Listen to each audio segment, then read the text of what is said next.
ज्यांना आज खूप त्रास आहे, ज्यांच्या डोळ्यात अश्रू आहेत, पण ते कुणाला दाखवत नाहीत, ज्यांचं मन आतून तुटलेलं आहे, पण चेहऱ्यावर हसू ठेवून जगत आहेत, हा संदेश फक्त तुमच्यासाठी आहे.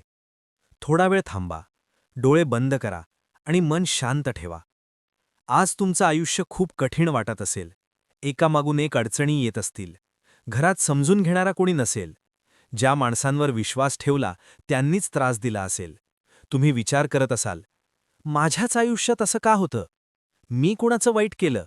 पण ऐका, त्रास हा शिक्षा नसतो. तो माणसाला घडवण्याची प्रक्रिया असते. स्वामी समर्थ म्हणतात, जो जास्त सहन करतो त्यालाच मी जास्त शक्ती देतो. तुम्ही कमजोर नाहीत. तुम्ही आजही उभे आहात हेच पुरावा आहे की तुमच्यात अपार ताकद आहे. कधीकधी देव आपल्याला उत्तर देत नाही, कारण तो आपल्याला तयार करत असतो. जसं सोनं तापवलं जातं, तसं माणसाचं मनही संकटात तापवलं जातं. आणि जे सहन करतं, तेच सोनं बनतं. आज तुमचं मन म्हणत असेल, बस, आता नको. पण स्वामी म्हणतात, थोडा धीर धर. वेळ तुझ्यासाठी काम करत आहे. कदाचित आज कोणी तुमच्याशी नीट बोलत नसेल, कदाचित तुमचं कौतुक कोणी करत नसेल, पण लक्षात ठेवा, देव जेव्हा जवळ असतो तेव्हा माणसं दूर जातात. कारण तुमचं पुढचं आयुष्य फक्त देवाच्या हातात द्यायचं असतं. स्वामी समर्थ आज तुम्हाला एकच गोष्ट सांगत आहेत.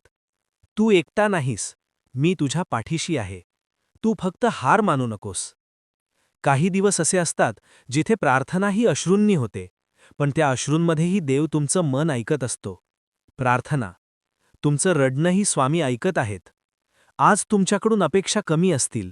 लोक म्हणतील, हा किंवा ही काही करू शकत नाही. पण उद्या तेच लोक म्हणतील, याने इतकं सगळं कसं सहन केलं? स्वामी समर्थ म्हणतात, तुझी परीक्षा चालू आहे, तुझं अपयश नाही. ही वेळ कायमची नाही, ही वेदना कायमची नाही, ही अंधाराची रात्र ही एक दिवस संपणारच आहे. आणि जेव्हा प्रकाश येईल तेव्हा तुला कळेल, हा त्रास वाया गेला नाही. आज एक छोटं वाक्य मनात ठेवा, मी सहन करतोय म्हणजे मी हार मानलेली नाही.